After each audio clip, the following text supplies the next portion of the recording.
Good morning and welcome everyone. Welcome to those joining us online and welcome to those joining us here in Stockholm where we meet on the lands of the Sami, the traditional peoples and the custodians of these lands.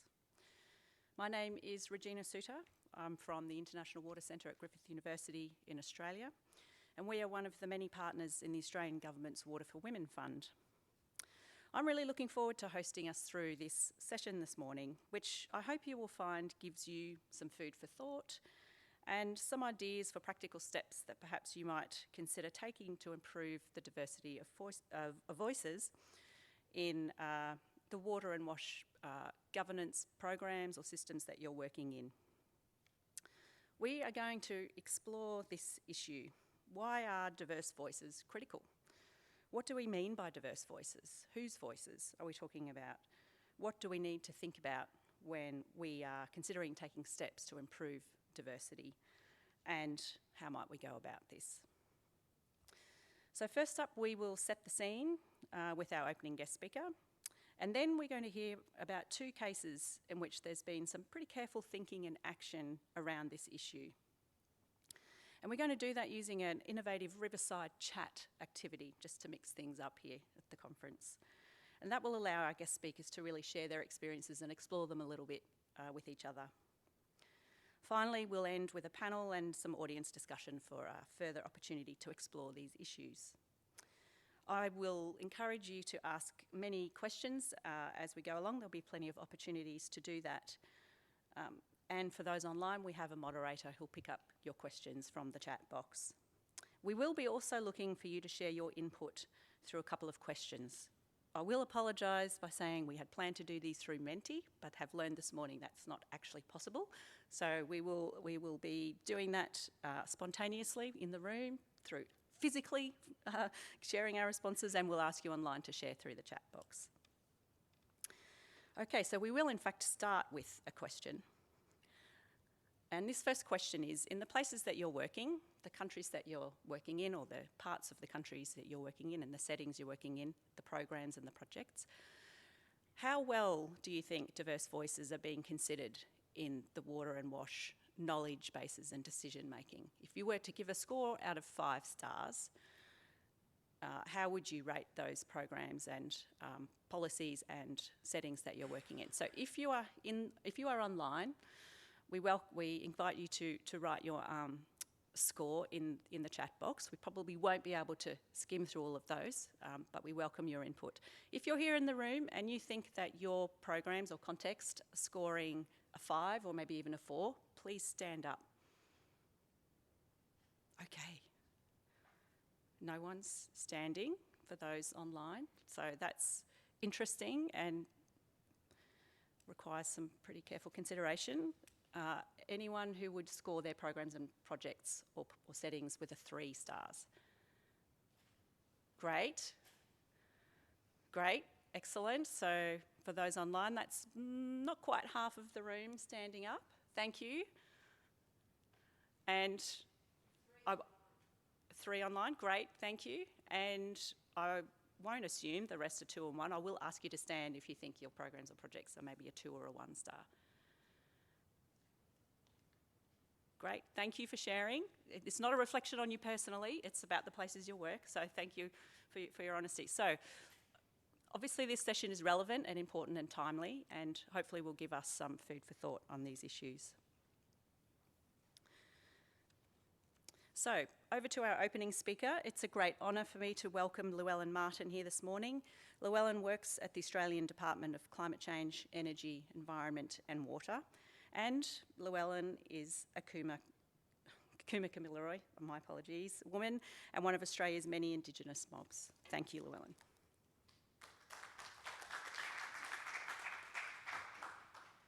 Thanks, Regina. Good morning, everyone.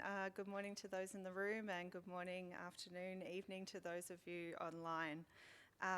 It's a pleasure to be able to make a few introductory remarks at this session this morning. As Regina said, I work for the Australian Government's Department of Climate Change, Energy, the Environment and Water. As is our custom in Australia, I want to acknowledge the Sami people and their connection to their country, and I pay my respects to their elders and to their ancestors. The Australian Government is really pleased to be able to be a part of this session, which gives the platform to diverse voices from the Pacific and from Australia, so that Colin and Tema and Phil and Michelle can share their work and talk about the challenges they face and inspire all of us for positive change for climate resilience. I guess just to sort of add some context to the conversation, as we all know, SDG 6 on achieving clean water and sanitation for all is critical for the health, well-being and resilience of every individual, community and society. SDG 6 is a crucial cornerstone for equitable development outcomes across all the SDGs, including climate, environment, oceans, gender equality, education and sustainable resilient cities. And food security should be in that list as well, I think. And yet, according to the recent Joint Monitoring Report, 2.2 billion people still lack safely managed drinking water, and 3.4 billion people lack safely managed sanitation. Oceania, in fact, has the lowest rates of basic drinking water and sanitation coverage in the world. And this is particularly confronting statistic when, as we know, climate change is well and truly with us now, and the wider Asia-Pacific region is exceptionally exposed to its impacts, regularly experiencing floods, cyclones, hurricanes and droughts. The region is also home to many of the world's poorest and most vulnerable people. Climate change is escalating risks and exacerbating impacts, particularly for women and marginalised populations. So we need to work harder at valuing the voices, knowledge and capacities of women, of First Nations people and people from marginalised communities. They are critical in shaping locally led, sustainable solutions that can improve equitable access to clean water and sanitation and move towards a climate resilient future. Inclusive water and WASH are critical for community resilience and the ability to adapt and respond to increasing climate hazards. But obviously, no one can do it alone.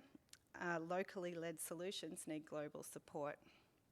And SDG 6 will not be achieved without a concerted effort by governments and all development partners. This month, the Australian Government released its new international development policy, the first in almost a decade, actually. And the policy will drive the government's development investments in tackling regional challenges, and its stated objective is for a peaceful, stable and prosperous Indo-Pacific. And this policy places the government's commitment to gender equality, to the rights of people with disabilities, the perspectives of Aboriginal and Torres Strait Islander people, and climate change and locally led solutions at the heart of Australia's development program. And we recognise the importance of integrating all of these principles into our WASH and water work as well. And so it's through support for programs like Water for Women and the Australian Water Partnership that we embed a strong gender equality and strong social inclusion approach to the projects that they do in the region. And at home as well, in Australia, we are working to do better at partnering with Aboriginal people to increase ownership of water and to take part in water policy decisions, and to improve how we value and apply traditional knowledge to climate change adaptation and mitigation. All works in progress, but all valuable work. So this session is an opportunity for us all to learn from women-led climate resilient programs in the Asia Pacific and identify key actionable solutions and tools for strengthening inclusive climate resilient water and WASH systems. It's been really pleasing to hear this week the themes of diversity and inclusion coming through so strongly in many of the sessions. And so in this session today, I'm really looking forward to the opportunity to kind of dive into that a little deeper and hear from water and wash practitioners from Australia and the Solomon Islands about their experiences and their ideas on effective tools and strategies for how we can really strengthen inclusion and participation. So on that note, I'll hand back to Regina. Thank you again, everyone.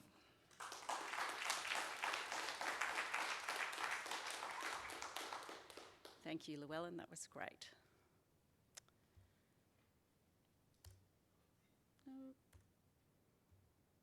Okay, so I have great pleasure now in welcoming Michelle and Phil to the stage. Michelle Hobbs, is a descendant of the Bidjara and Dunghuti peoples. She's a freshwater woman and aquatic ecologist and is Associate Lecturer at Griffith University, Australia. And Phil Duncan is a proud Gomeroi man and is the Galambani Professor of It's Thursday morning, I'm really tired, my apologies. Galambani Professorial Fellow at the University of Canberra. If Michelle and Phil, if you wouldn't mind taking the stage. Phil, if you would mind taking a seat.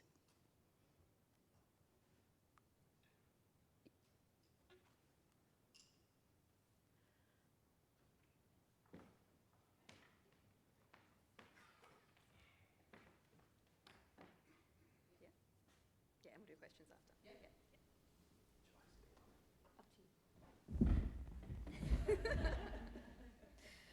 Yeah, Thursday morning. Thanks everyone for coming out so early on the final day of the conference. It's fantastic to have you all here. I'd like to start by acknowledging the Sami people, the traditional custodians of the lands and the waters that we're on, and taking a leaf out of their book, acknowledging the waters of this place and giving the waters our thanks.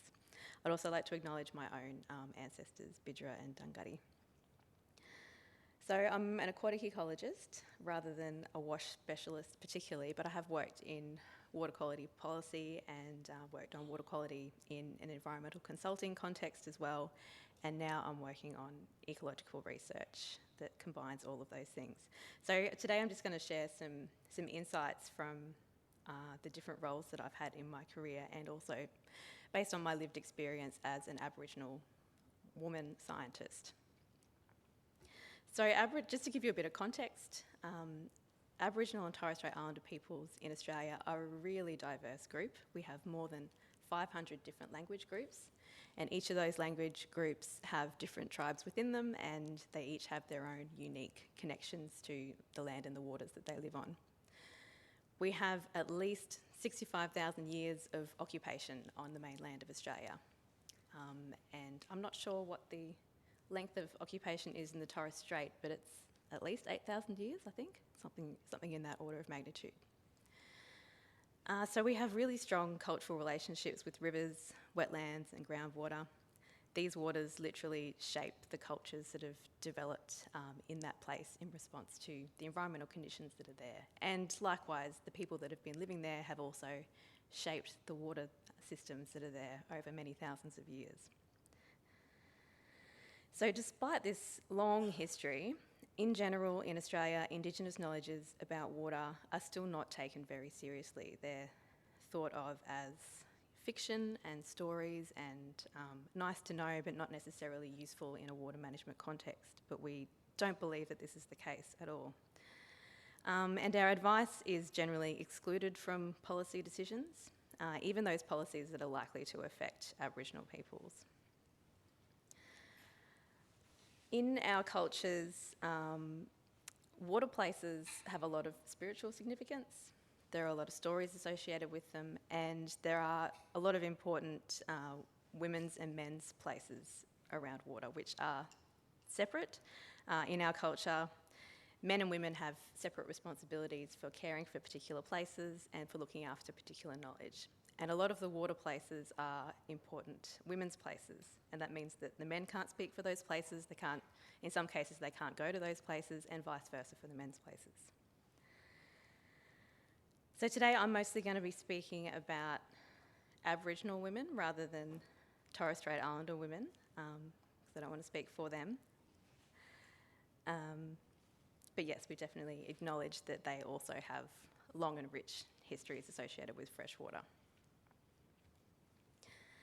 So Australian river catchments are hugely variable. They are actually one of the most hydrologically variable set of rivers in the world. They go through massive droughts and massive floods under normal conditions, and then we're finding that this has been absolutely exacerbated by climate change in the last few years.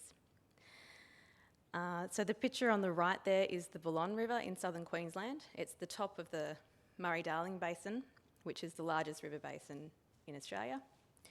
And that's not particularly during drought, but just in a bit of a dry phase on the right. And then on the left is the same river in flood and going absolutely gangbusters a few years ago.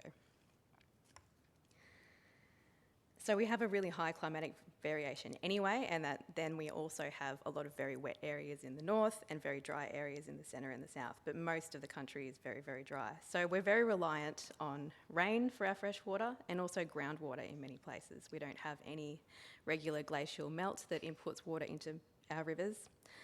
So yeah, it's a very, very hydrologically variable place.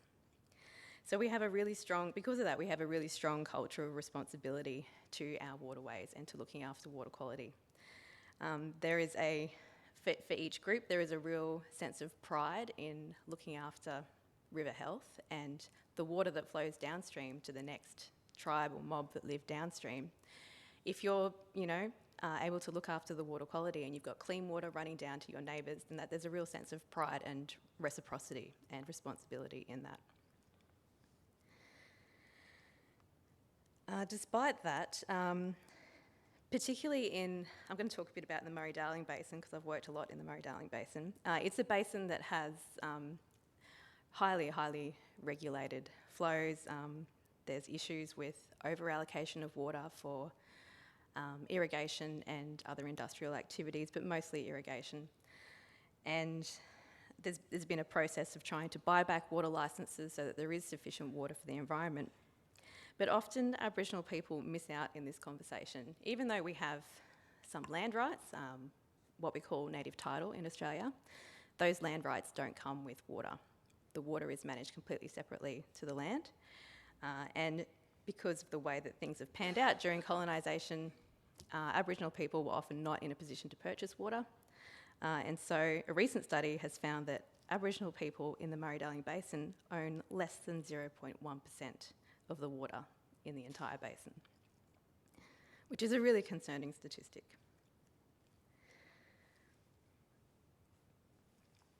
Okay, I'm going to jump to talking about all the stuff that I find really fun now. So Aboriginal women and fishing. Aboriginal women have a really strong history of being excellent fisherwomen, spending a lot of time in the water, with the kids and with family. Being able to do that is a really important time for what we call intergenerational transfer of knowledge. So when you're out on country, in the water, those stories and those memories come up. Oh yeah, my grandmother used to take me here, and that's a really important way for passing on knowledge from generation to generation. And it's also really important for social cohesion. It can also be a really important social security, I guess, type thing, catching fish or gathering mussels or crayfish and being able to share that with others in the community, like elders or other people who may not be able to get out there and do the fishing themselves. And that's also really important in a lot of rural communities where going to the supermarket is incredibly expensive and it's hard to get fresh stuff. So being able to do that is a really important part of life. So those words there at the top, gamu means water in my language. Winna means fish. Boogly is the crayfish at the top there. And tulani is the freshwater mussel, which is in the middle there.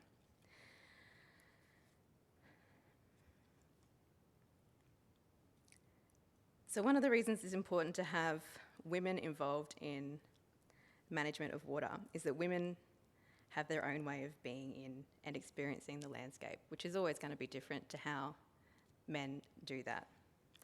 And I guess one of the reasons for that is because women are often there with children or with elderly family that they're looking after. I don't know, in my case, I'm not very tall, so I've always found that my experience working in and around rivers is completely different to working with, big men who are about 6 foot tall.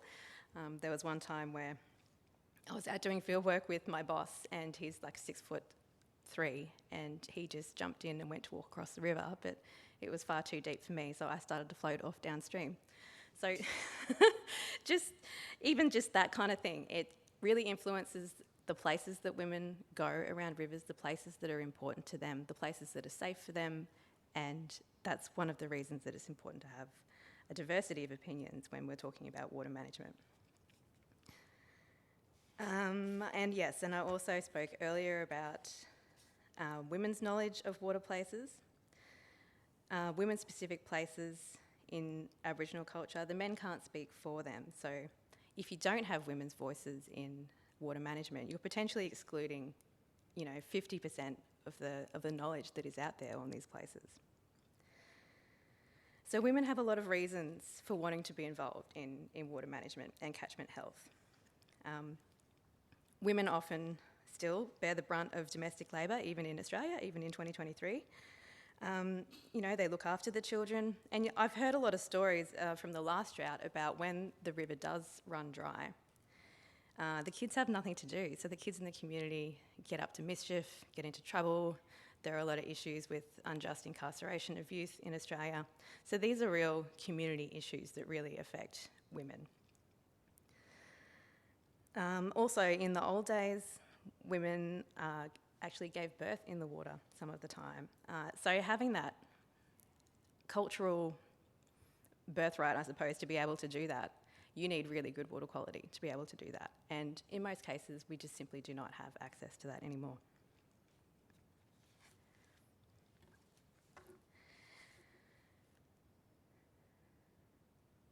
So women's roles in water and challenges in Australia. So I'm just going to give a bit of an update, I guess, on how we got to this point and where we're at now. So in addition to the usual sexist barriers that women have faced over the years, Aboriginal women in particular have been exceptionally marginalised and poorly treated. And this is a combination of racism and sexism. And it's not my area of expertise, so I won't go into too much detail about this. But I will just mention that our sister Rochelle from the Anishinaabe tribe in the upper Colorado River Basin in the USA, even though it's out of the Asia Pacific, she spoke about the disappearance of First Nations women in her community and how authorities still turn a blind eye to that happening, even though it happens on a regular basis. So those sorts of things are things that we've had to deal with over many years. In Australia, Aboriginal women face barriers to education, property ownership, just all the usual things that happen under the patriarchy. But these things continue to prevent Aboriginal women from participating in water management. Educating our women and having good support and facilitating the participation of Aboriginal women in education and going on to be in the workforce is such an important way of ensuring that Aboriginal women have got voices in water management. It's not enough just to engage Aboriginal communities. You also need to have people who are working in water management so that they have that power to have their say and be involved in decision making. Women's voices need to be better considered in water ownership and decision making. Yes, I would say that in the water industry, there are more and more Aboriginal people who are working in the water industry, but we're still an absolute minority, and the women within that, both men and women, are a minority of a minority.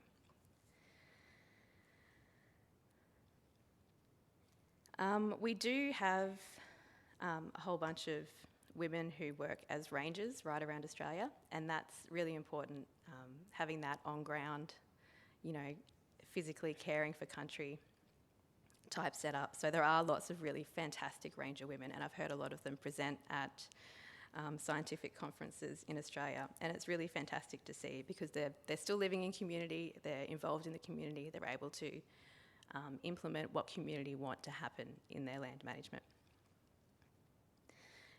access to water continues to be a real issue for Aboriginal people in two different ways. First of all, physically accessing water places is an incredibly fraught thing in a lot of places in Australia.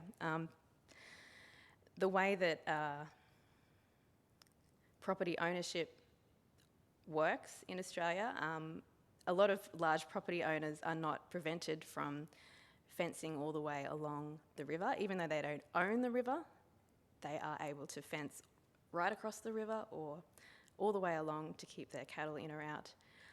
And the effect that has is that it's really difficult to access the river. Even though the river itself is Crown land and about 30 metres either side of the banks, it's very difficult to access those places. And I've also heard stories of people being chased with guns. I even heard of someone being shot one time in the Murray-Darling Basin.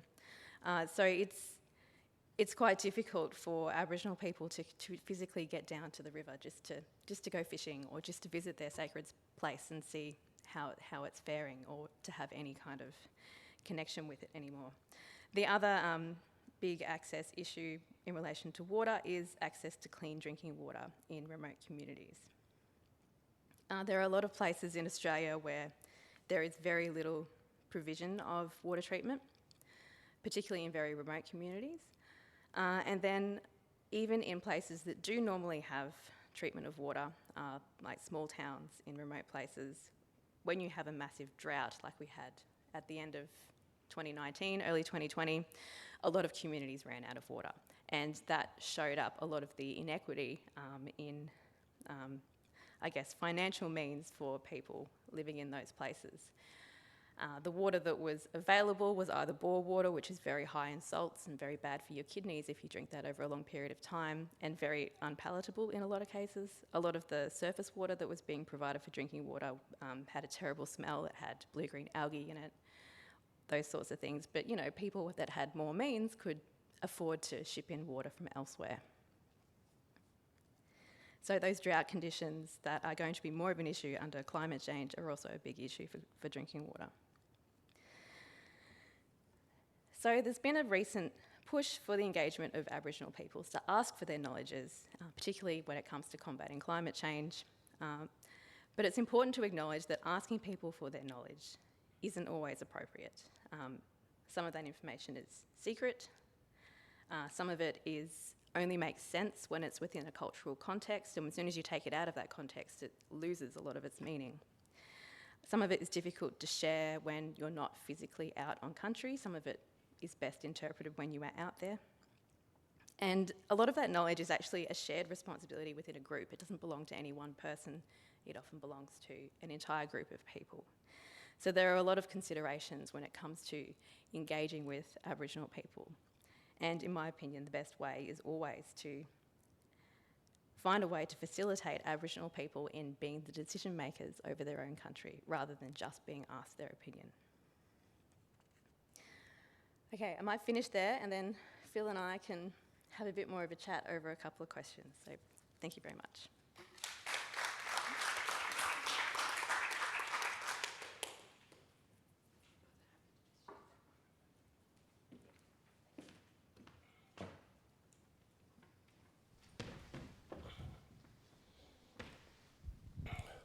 Maribou, that was, you never cease to amaze me. I think it's a great concept, Regina, that we've got here, the Riverside Chat, the Riverside Yarn.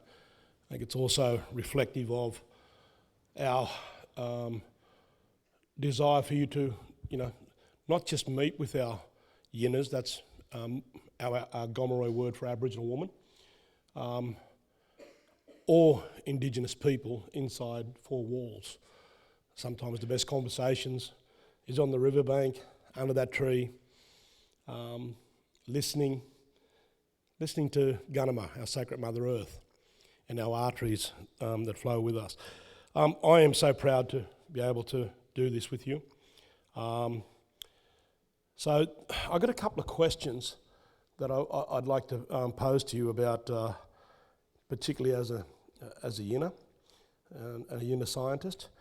So can you share a bit about your lived experiences as a female Indigenous woman scientist. I know you gave us a little couple of vignettes inside that presentation, but what are some of your real lived experiences? Thanks, Phil. Yeah, I feel like there's two parts to that. First of all, just being a woman in science has been very interesting. I mean, things are changing really quickly. There are a lot more women working in science these days. But when I started my career back in 2006, I got out of university, and we had heaps of women at university. It was 50-50, and then I got out into the workforce, and I was like, where are all the women? And I worked in environmental consulting, which involved a lot of field work and travel and going out into the bush. And it was all with men, which was interesting. I mean, most of them were fantastic, but I had colleagues who suffered sexual harassment under such conditions, particularly when travelling abroad, which we do a lot for environmental consulting. So yeah, it's a challenge, absolutely. Even simple things like, what if I've got my period and I'm on field work and I'm going to be surrounded by men and there's not going to be any facilities? That happens all the time. And then when it comes to being an Aboriginal woman in that situation, well, not in that situation, but just in general, there is no space for being that person, really. Like, it's just completely ignored. I guess for me, working in consulting, for example, if I was working on an environmental impact assessment and we were going out on somebody's country to do field work, I would always feel like it would be the right cultural protocol to tell people where we're going and what we're doing and asking for permission. But there's just no framework, no precedent for doing that, or being able to do that. The only time that traditional owners would be with us on jobs is if there was cultural heritage. So if somebody had found artefacts, then we would have them with us. But most of the time, it's not at all considered. Your honesty and the integrity of your answers, I hope people embrace that. We don't just talk or advise you and think about truth-telling. I know you live it. Look, it would be remiss of me not to also acknowledge that this year in NAIDOC Week, Michelle was named as part of the Cosmos magazine in Australia as part of the top 50 Indigenous influencers in our country. So, please.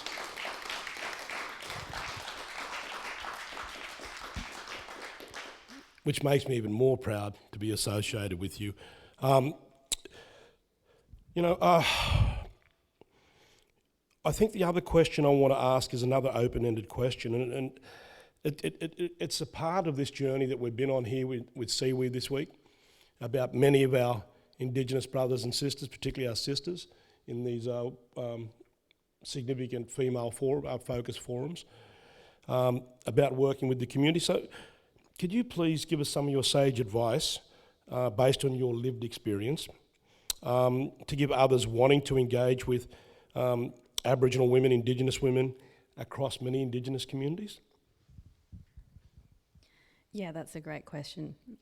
The first place my mind goes to is a project I was involved in recently, and I won't say which one it is, but great project involving Aboriginal communities along the whole length of a river and looking at cultural values and the cultural perception of the health of the river, as well as the scientific health of the river.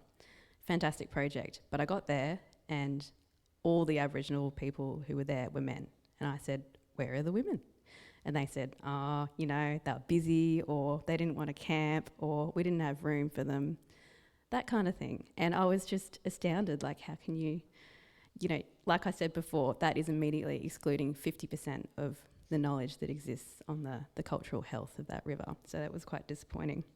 But I would say also that when you have projects which are really on ground, so a lot of catchment health projects are really on ground, whether it's revegetation or community infrastructure, it's really important to have community buy-in for those projects so that they feel a sense of ownership, so that they want to continue to care for the infrastructure, look after the plants or whatever it is. And if you haven't got women at the table, it's probably not going to be successful, because women are the backbone of the community. They tell everybody what to do. They have their finger on the pulse. They know what everybody's up to. So it's just so important to have those people at the table to really understand who's important in the community and how the community works. Thank you, Marabu. Again, thank you. And, you know, it's wonderful to see your growth and, you know, the leadership shine through you for our Indigenous women, not just as a freshwater woman, but as an Indigenous woman. And I know that we have a young Indigenous poster winner prize in the room today from AWA, and I want to give a big call out to you and hope you're enjoying these experiences, not just from a professional, but particularly from a cultural perspective. So, Marabu, and thank you for coming. But have you got any questions for me you might want to ask me? Oh, yeah, I do, yeah. I've got a couple of questions for you too. And this is, you know, definitely very off the cuff. So Phil, and thank you for all your really kind words and for your support of me over the years. I really appreciate that. But I wanted to ask you, from your perspective as an Aboriginal man, can you share your perspectives on how to involve women in water management? What's the best way to really involve women in water management? I think I don't need to reaffirm my commitment to Indigenous women and women in general. I think everybody knows that I wear my heart on my sleeve and stand loud and proud for anyone, particularly our Indigenous women, who are probably the most marginalised in the world. But AWP, I think one of the standout projects that reinforced my mother's teachings to me and my grandmother's teachings to me was AWP afforded me the wonderful opportunity to work with a piece for the World Bank. And it was Cultural Voices. And it was in the Murray-Darling Basin. And after some time thinking and talking to my wife in particular, but she's a saltwater woman, but using many mentors in my life as sounding boards to think how I could seize that opportunity and turn it into something that can influence the way we think. And when we had our inception meeting with AWP and the World Bank, I chose to talk to 3 women across the basin. The top, the middle, and the bottom. Arnie Esther Kirby, Barappa, Gunbow wetlands on the Dungala, that's the Murray River. I spoke with Cheryl Buchanan, Guamu, Kneebone. Thank you, Marabu. And I spoke to a Cheryl Bloor and another woman from Menindee, Barkinji, that live on the Barker. And I sought advice on how I should go about it. As a man, we always, sometimes don't think deep enough about the cultural appropriate way in doing that. So I sought some sage advice, and I actually engaged a woman to do the interviewing for me, and I sat on the sideline. And the conversations and the information was just wonderful to watch unfold. And I think I was very, very privileged to have that opportunity to learn from those women. The content of that, it's now a publication, by the way, if those that want to access the AWP website, and I'll always be grateful for that. Catherine, if you could take those messages back, and Michael, it was a wonderful opportunity because it has influenced. But it's certainly around protecting, and valuing that knowledge. It was very personal, it got emotional at times. They talked about how they are marginalised, the lateral violence and the bullying and the intimidation they experienced when they wanted to table their thoughts and their knowledge. And it just reaffirmed what you've been saying in your presentation, that a lot of our freshwater knowledge belongs to our yinners, our birthing chambers, our birthing sites, our education comes from our yinners. So that I think that if I could pull out one thing in the last 10 years in particular, that opportunity through AWP was profoundly impacting on me, and I truly hope that I've learnt and demonstrated my learnings from that to continue to be a stronger voice as a man for our yinners. Thank you, Phil. Yeah, it's so important that we have our men champions that make space for us and support us in what we want to do. So the other thing that I wanted to ask you, sort of flowing on from that, is you often hear, how can we help you protect these places if we don't know why they're important, if we don't know why they're sacred? How can we walk with you on this when you won't give us the knowledge? And I wanted to ask you that sort of when it comes to supporting women and women's knowledge about water places, how can you do that without having to take over for them? Look, I'm not unique, but I have I've learned to have, and I wasn't good at this as a young man, but I've learned by listening. Sometimes the best form of communication is just to shut up and listen to our yinners. And we as men need to realise that for a holistic approach to harvesting our cultural knowledge, our yinners need to be at the forefront of that. They need to be with us. They should never be an afterthought, because that knowledge, once it's harvested and interwoven into, and the opportunities to interweave it into future planning, management, modelling, and engagement, I believe that's. But one of the key things I believe we need to take to the next level is creating safe environments where our women can have the courageous conversations, and make sure that that is a really safe environment, that they know that they are valued, that we are including them, and that we are walking with them, not for them. I think the whole language has got to change about how we do that. And this week alone, I think that together, you and I have listened to the likes of Erina, Tema, Malika, Sang, and other Indigenous women from our Asian Pacific network. That the generosity of spirit, but the stories of their struggle in their own environments, in their country, in their communities, about the trials and tribulations to have their voices heard. So, in a nutshell, I hope that that's influenced not just the audience in the room and Marabou for joining us, but those online. And I hope it's a message that can cascade out across the globe, not just through Water for Women. Thanks, Phil. Yeah, I totally echo that. I totally agree. And it's just so important that women are given the opportunity to be involved in the decision making and not just be an afterthought, and not just provide information that might be inputted into decision making, but to really have that advocacy and being at the table in negotiating and making decisions about what happens to our waters on country.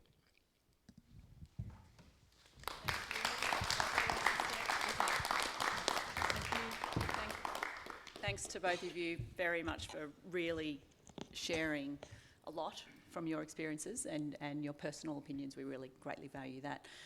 I'd like to open the floor to some questions. If there's anyone in the room with a question, please raise your hand. There's a microphone around the back there, I think Jose has.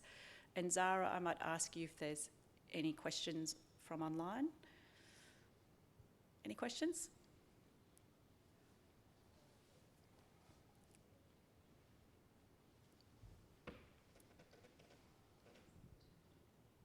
Is it on? Yeah. Hi. Thank you so much for that. It was really wonderful to listen to your conversation.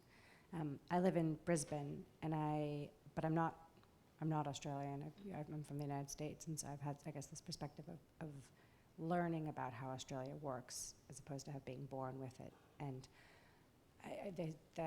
there's this constant tension, right, between the parliamentary system that we have in place and then the rich Indigenous knowledge that's in place. And I guess if you could change things, or if you could wave a magic wand to create a system, what would you want it to look like that was not, so it wasn't attention, but it was however you would want to perceive it. I don't want to put words in your mouth. Yeah, I don't know if that's articulate, but. Thank you, that's a great question. Wish I had a magic wand, that'd be good. First of all, I think I would change the constitution so that Aboriginal people had a voice.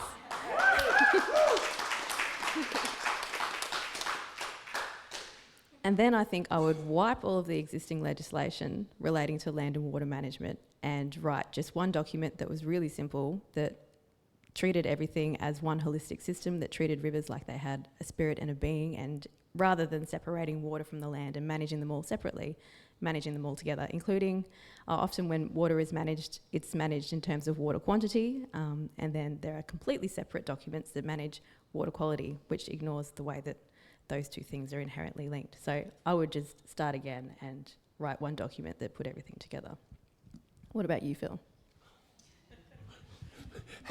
Oh, I think you've answered. Look, the only value that I would add to that, and sorry, Llewellyn, you're in the room, but women's leadership. And yes, from an Aboriginal, Indigenous perspective, must be always in the forefront of our minds, and having that opportunity, but it should be women in general, more of a leadership role, not having the crumbs off the table, but sitting at the table as equals. That's the thing that I want to be. I hope I am a champion of and continue to be. That's the only great answer. Thanks, Phil. One more thing I would change is every piece of legislation that we have relating to environmental decisions, the Minister has the power to just swan in and override all the environmental impact assessments, all the community consultation, and go, oh no, we're going to do this anyway. So I would change that so that there is more checks and balances, more responsibility given to those processes, so it's a community decision, not just a political decision. Awesome, thank you, Michelle. Yeah, what's the point of consultation if it's just going to be sidelined? Great. Zara, any questions from online, or Jose? Yeah, we have a question about climate change, Australia being at the forefront of a lot of the bigger droughts and bushfires that we've seen over the past years. What in particular does Indigenous knowledge and skills add, in your perspective, to increased disasters? And what are your, sort of a two-pronged question we have here, what are your main concerns over the next coming decades? Great question, and you might have saw that I asked permission if I could. So demonstrating that asking is good.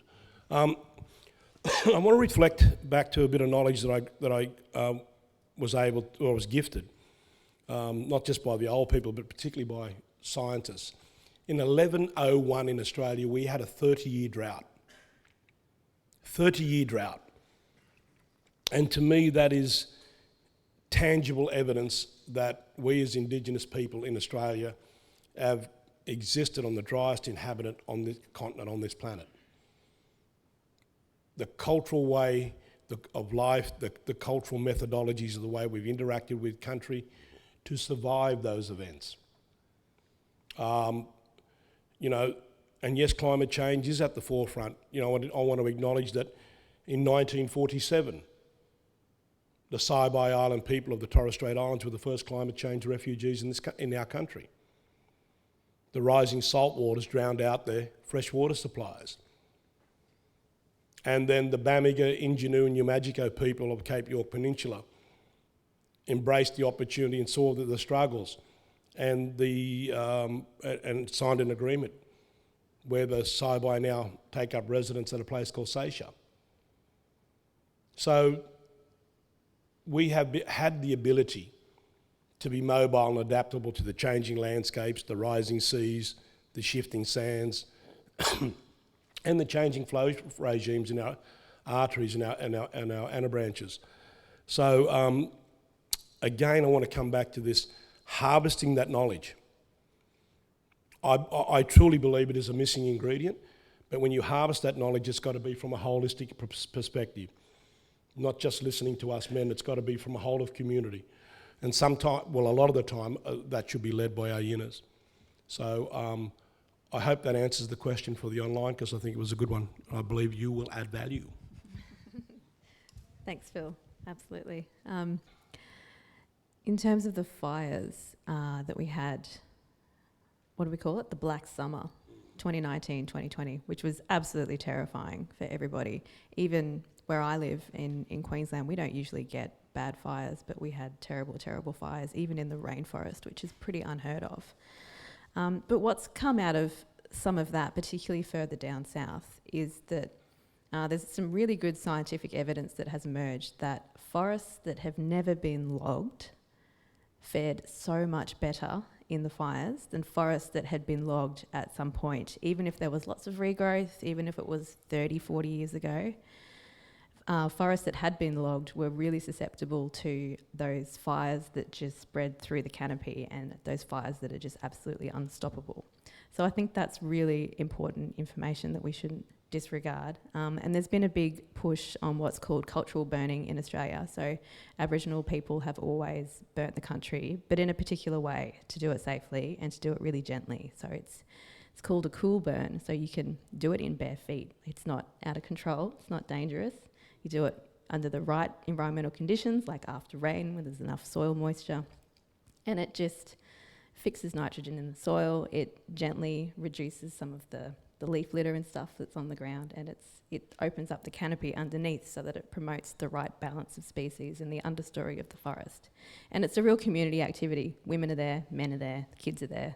It's an all-in type thing. Sorry, I needed to add, it's a good point. It brings back memories. My wife and I got caught in that firestorm on her country, Yuin Walbunja country, and we were trapped.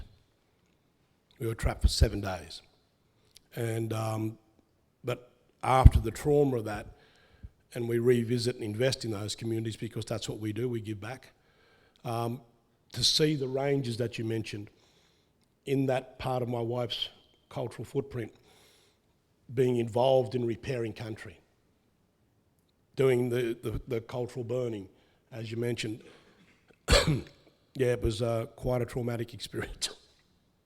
Sorry. Thank you.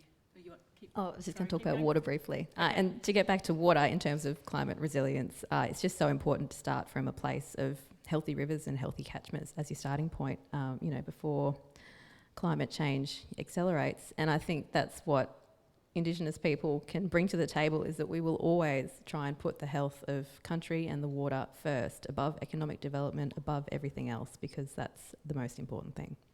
Awesome, thank you.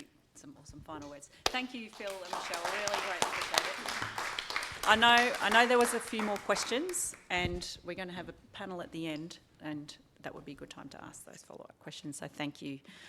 Thank you. All right. I'm now greatly honoured to invite Tema and Colin to the stage, or perhaps Tema, Colin, would you like to sit there to watch? Great, thank you. Thanks, Phil, for role modelling that one. Now, Tema Wickham is a Solomon Islander woman from the Western Province. Tema's also the WASH Project Manager for Plan International Pacific in the Solomon Islands, and she's managing a large WASH program under the Water for Women Fund, and I've had the great honour to work with Tema over many, many years. And Colin Benjamin is a Solomon Islander man also from the Western Province, and Colin is a lecturer and researcher at the Solomon Islands National University, and he's been involved in Water for Women research since 2018. Welcome, Tema. Oh.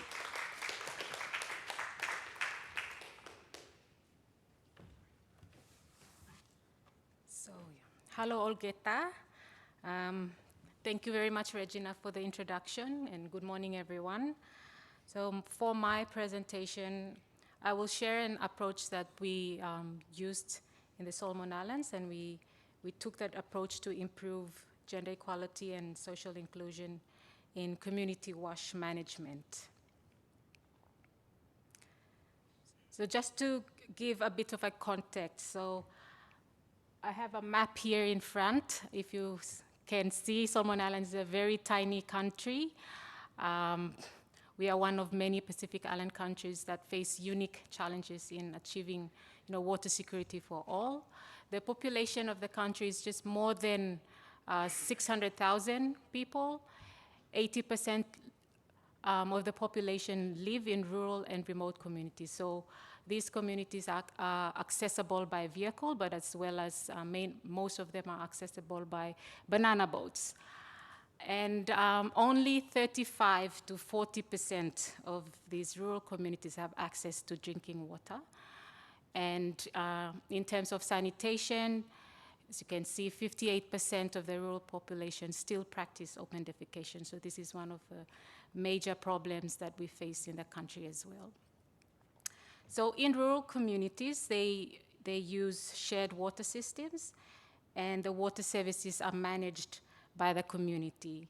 So communities have responsibility for planning and managing their water systems, but with very limited support from external factors. So external factors such as the provincial government and the national government, as well as other stakeholders. So who is involved in managing water systems, and more importantly, who is not involved? So the WASH committees are usually formed to manage, operate, and maintain water systems, and also to promote sanitation and hygiene. But there is lack of diversity in water committee groups.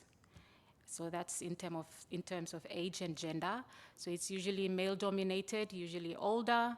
There's only 1 or 2 tribes that are represented, and these members have multiple responsibilities. For example, they have responsibilities in church, in school, in clinics, so this makes it even more challenging for them to allocate time and resources to the water management activities. So who is not represented? Obviously, in the context of Solomon Islands, women, youth, people with disabilities are not being involved. And also in some of the communities, those who live further at the edges of the villages are sometimes not involved or represented as well. So there's poor representation to amplify these like women, youth, and people with disabilities, their voices and concerns in the water committees. Also, when it comes to planning and decision-making, the water committees generally are inactive. So there's only one person that is often an active member, and it's not sustainable. So there's also not much effective engagement between the water committee and the community members. So there's no community feedback, and that channel is not strengthened, within that approach. So there's limited support given to the WASH committee as well. So through the collaboration and partnership between Plan International Solomon Islands and Australia, International Water Centre, the Solomon Islands National University, and Live and Learn Environmental Education in Solomon Islands, we all partnered together to develop and implement the community-based water security improvement planning. So this is based on water safety planning principles, where it is used to improve current risk-based planning and management of water quality, not only quality, but the quantity of it as well. So the goal of having a village scale or community scale improvement planning is to get water users and managers in the villages to think about the key risks that they experience in their local water security. And it is designed to build on strengths of the culture. So we don't go in to introduce something new, but we just build on what is already existing in the community. So now the strategy is to improve social inclusion. It is done at the zone level, and it is a very participatory approach. So you will see in the photos there we have a mix of women, young people who participated. There's also the opportunity to share and present, the ideas between everybody in the community.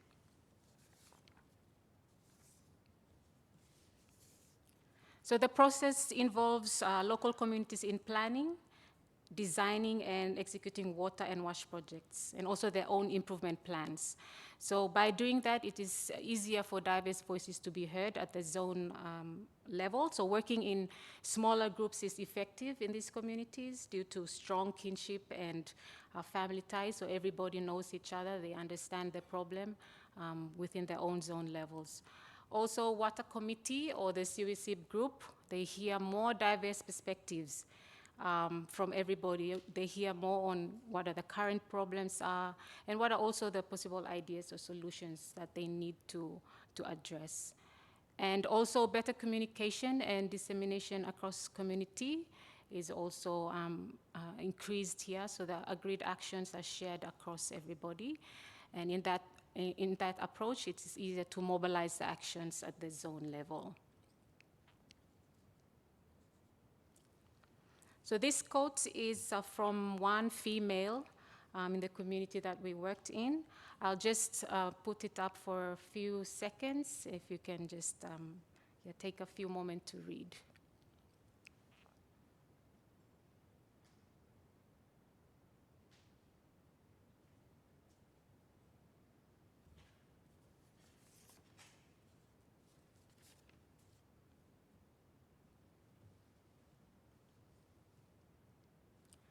So to summarize, planning activities at the social levels within the community. So this approach encourages engagement of diverse stakeholders and voices. It instills collective action at zone level. It also gathers ideas from different groups, including women and youth. So they are also involved in prioritization of the issues and also part of the progressing the actions. And like I've mentioned, it makes it easier and more easier for the community members to actively, contribute the ideas towards the action plans. And I think finally the process works to, achieve social inclusion, and more importantly, it also, works towards leaving no one behind. Yeah, thank you.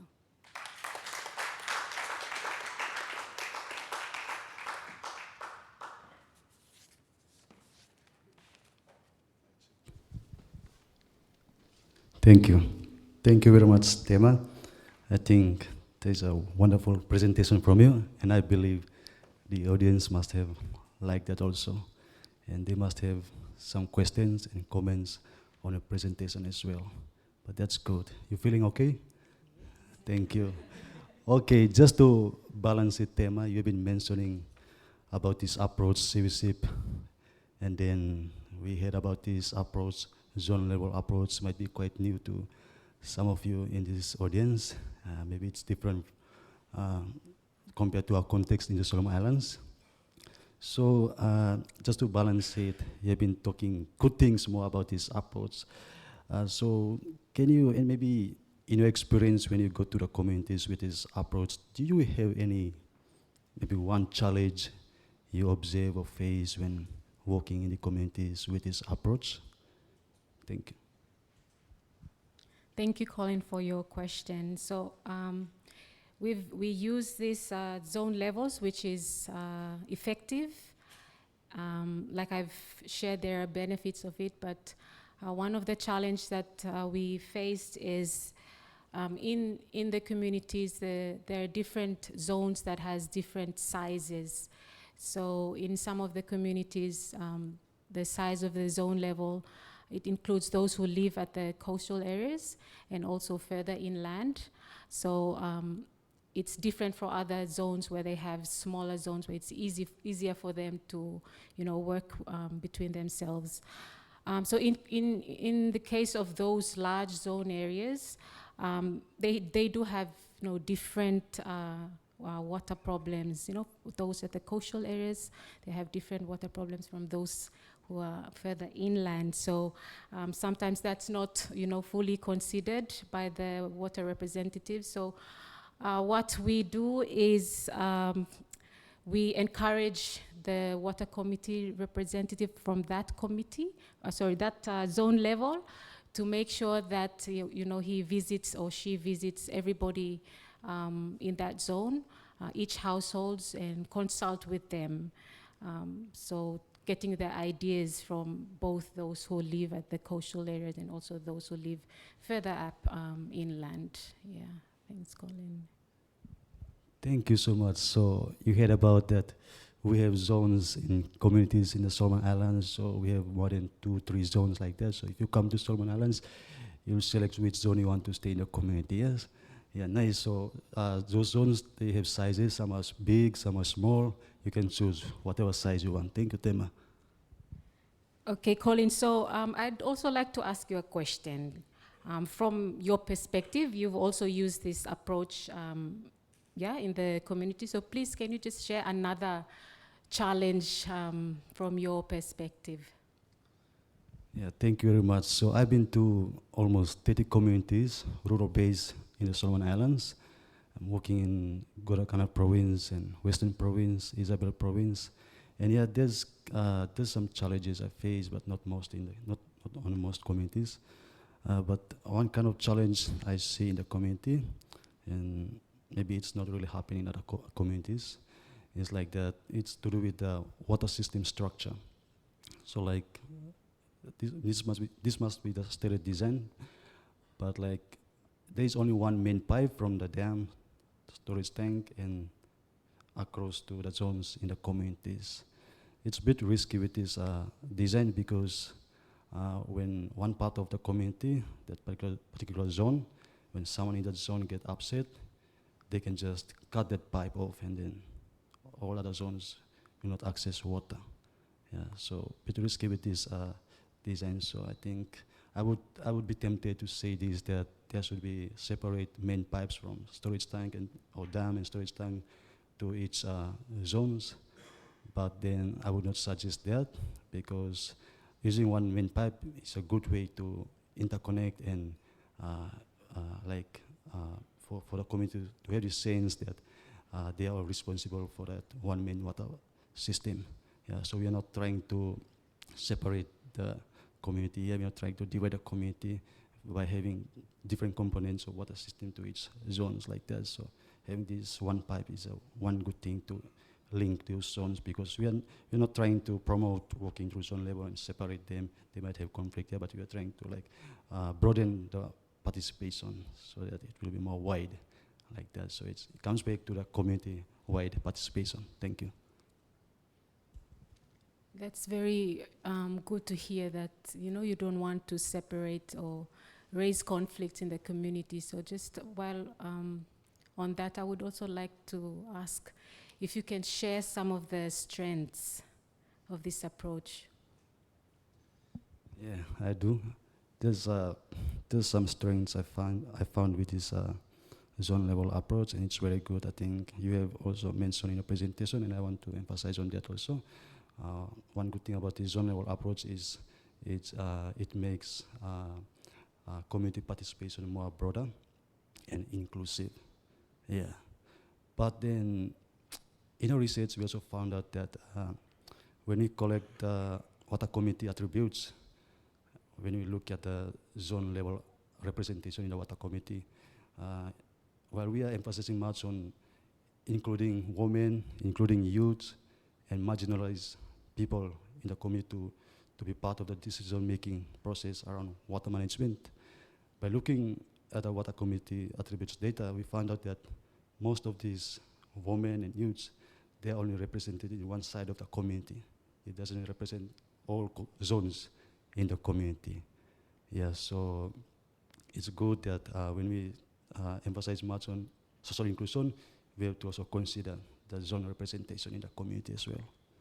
Yeah, so and the other good thing about this zone level approach is that it creates opportunity for leadership, for new leaders. Yeah, so when we have reps from each zone, we are building opportunities for new leaders. And when you become a leader of the community, you have this agency, you have this call, you have this inspiration, you have to do something because people are watching you. Yeah, and it's very important. Yeah, they have this responsibility to do that also. Thank you. And also with the zone level approach, it's like implementation part of the action plan is very easy in the smaller context than a wider context like that. That's more cooperation in that level. Thank you. So I just have a final follow-up question, Collins. It's in regards to the applicability of that approach. How do you see it? How transferable is this approach in other communities in Solomon Islands? Okay, so we have emphasized much on the communities that have zones, but there are quite few communities that they don't have zones, but these are a very small community, yeah. So if those communities that don't have zones, don't create new zones, yeah, you just go and just walk through their tribal system, because those communities that have no zones, like one tribe stays in that community, so just walk along the grid, yeah. Thank you. Thank you so much, Colin. Thank you. Back Colin to you, and Tema. Regina. Thank you. Really great to hear you talk about approach that was really building on existing structures. Zones are things that existed in communities. You're working with those levels of social solidarity and cohesion and building on those and trying to make them work as best you can. So thank you. I am going to invite you back to the stage. Sorry, I didn't see you slip away behind me there. And I'm going to invite everybody up, all of our panellists. So if you can, thank you, Phil. Awesome. And Llewellyn, maybe you'd like to also join. We're going to open up to questions from the audience. But I will start with the first question, just to get you going. And Llewellyn may also have some questions for participants. I'm going to, here we go. Is this going to work? I'm sure the tech man up the back's horrified at what we're doing right now. Yes, he's very much horrified. Well, good. You can share this perhaps between you, but maybe just the first question, and any of you are welcome to respond to this. But we heard, obviously, Phil and Michelle talk a lot about women and the real importance of involving women so that their knowledge can be represented, not necessarily asking them or requiring them to share that knowledge, but at least to represent that knowledge base. And we heard from Colin and Tema about an approach which is a bit more agnostic. It wasn't targeting women, it wasn't targeting youth, it wasn't targeting a particular marginalised voice. And I wondered whether any of you would like to respond to that, so maybe the pros and cons of either targeting approaches that maybe target marginalised voices compared with approaches that are maybe designed to try to surface marginalised voices without even perhaps knowing who they are. Would anyone like to make any comments about that?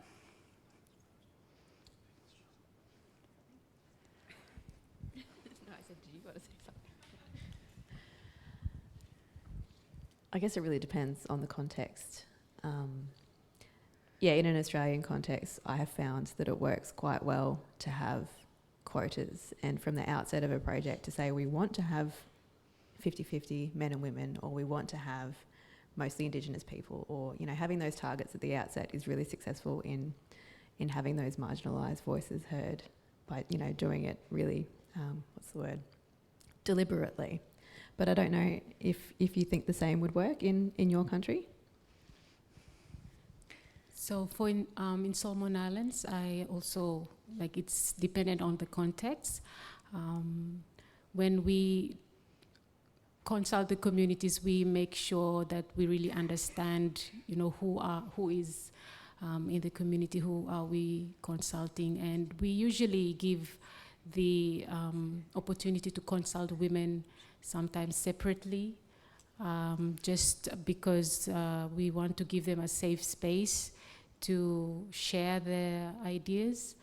And sometimes we also have a separate conversation with the men and the youths, but we always want to encourage, everybody to be present together while we have these conversations at certain instances, rather than having separate groups. But it's very, like you said, it's very dependent also on the context and what really we want to get out of our participants. Yeah. Thank you. Thank you. I know I threw that question on you with that much warning, so I appreciate your responses. Yes, Phil. In Australia, our cultural, our society, we have men's and women's business. So you have to have deliberate, focused conversations it's cultural protocols. It's culturally appropriate to do so. And don't be surprised about the wonderful content and knowledge that comes from those processes, but we need to adhere to cultural protocols, protecting the cultural intellectual property of our women, of our communities, but please understand that it has to be deliberate, particularly in Australian cultural context, given that we have women's and men's business that is significantly different. Sorry, that's just, I know it's a bit forthright, but that's the way we do business in Australia. Yeah, thank you. Okay, just want to add on. So when we're trying to involve women and youth in the water committee, we need to also look beyond that in terms of representation. And we also mentioned about zone level representation, that's one of it. But the other one is where those women come from church. We need to include church representation inside school. We need to include church, school, from any leadership committee. We need to include that also. So it's not only that we include women and then somehow we pick all women from the household level.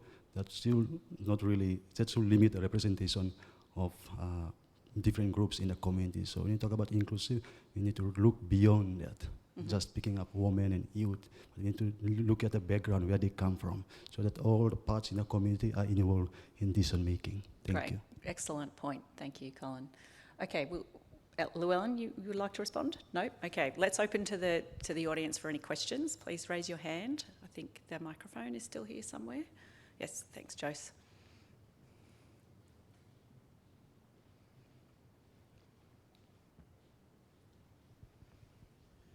Thanks. My question is for Tema and Colin.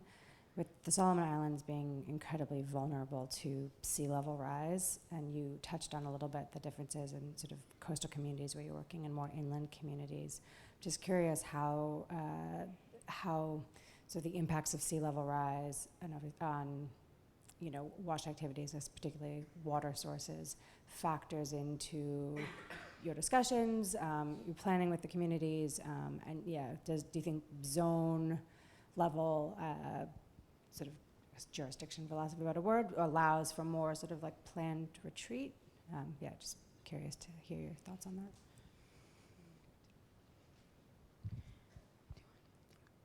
Okay, so in terms of climate change, what we also found working at zone levels is in different zones, the impacts are different, even though they're in one community, but it's very different from the zone living at the edge of the community or that zone living in the middle. For some of the zones, they do have access to hand-dug wells. Some of the zones, they have their hand-dug wells further just along the coast. So in terms of climate change impacts, sea level rise, it really does affect the water quality of that particular zone compared to another zone maybe further down in the community. So the impacts of climate change at the zone level is different for everybody, and that's why when we work at the zone levels, we have that opportunity to really understand the different impacts at the zone levels, but also for others to really understand that, that's the other zone right there is also experiencing, the hand-dug well is becoming more and more saline compared to us. So how can we support them? Or how can we also make sure that our actions are working towards everybody having equal access to safe water for, their all uses? Thank you. So big impact, zero rise to our water system in the community. All our galvanized pipes are rusted, and then our wells mixed with salt water, and they couldn't drink those wells now. And when they use that for shower, it's like they feel itchy, something like that. And it's big impact to our water system. So I think the easy way they can do that is that we need to make them look back in the past, like how their forefathers have able to produce a good water system in the past by looking at the traditional knowledge system like that, because before, like, they always preserve the trees they have bylaws in a community that protect them, and they have to pick up some of the good strengths from the past to use it for the action plan today so that they can able to address the future climate risk. Thank you. Thank you, Colin. Okay, maybe one more from the audience. Thanks, Michael. Thank you. Michael Wilson from the Australian Water Partnership. I think my question is to Tima and Michelle. You're both driving change in your respective practices working in water.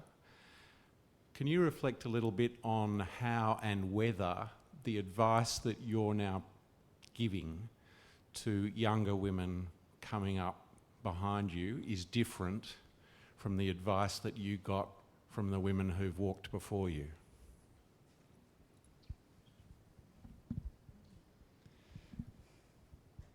Thank you for that question.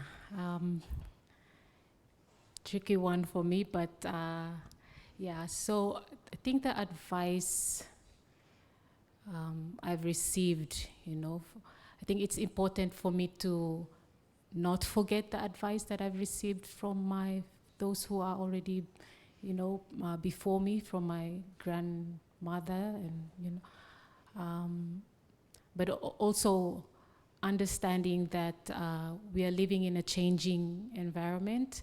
So whatever the advices that I get now, I look at it as a way that how can I use it to help those younger ones before me? So I think a combination of the wisdom and knowledge from my elders, as well as what I've been taught currently, I think a combination of that will really support the younger generations to not only think that the knowledge now is what we should be looking at, but there's also the value and the importance of preserving and keeping our knowledge that has been shared to us by our grandmothers and our mothers before us.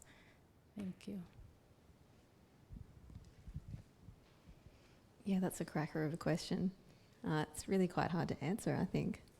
And I think about my mother and grandmother, and their life experience was just so completely different to mine. I was the first woman to go to university in our family, like in our immediate family. And I think a lot of the advice I would have gotten from other professionals would have been along the lines of watch your back, make sure you look after yourself. Whereas I think I would say to other young women, there's a whole community of us here now, and don't be afraid to be in a room full of men and say what you really think. Awesome. Thank you. Okay, I'm going to give Llewellyn the honour of just a few final wrap-up words. I'll put up our kind of key messages as we start to move towards the end. But thank you all so very much for joining us today. We really have learned a lot from you, and really appreciate your willingness to share your quite personal experiences. Thank you. Llewellyn, over to you. Thank you. Thanks for the opportunity just to say a few final remarks. And I think the first thing I want to say as an Aboriginal woman is just to thank you, Michelle, for speaking your truth today. It's really important, and I'm really pleased that we have you as a wonderful freshwater woman and a wonderful advocate for our people in water. So thank you so much. And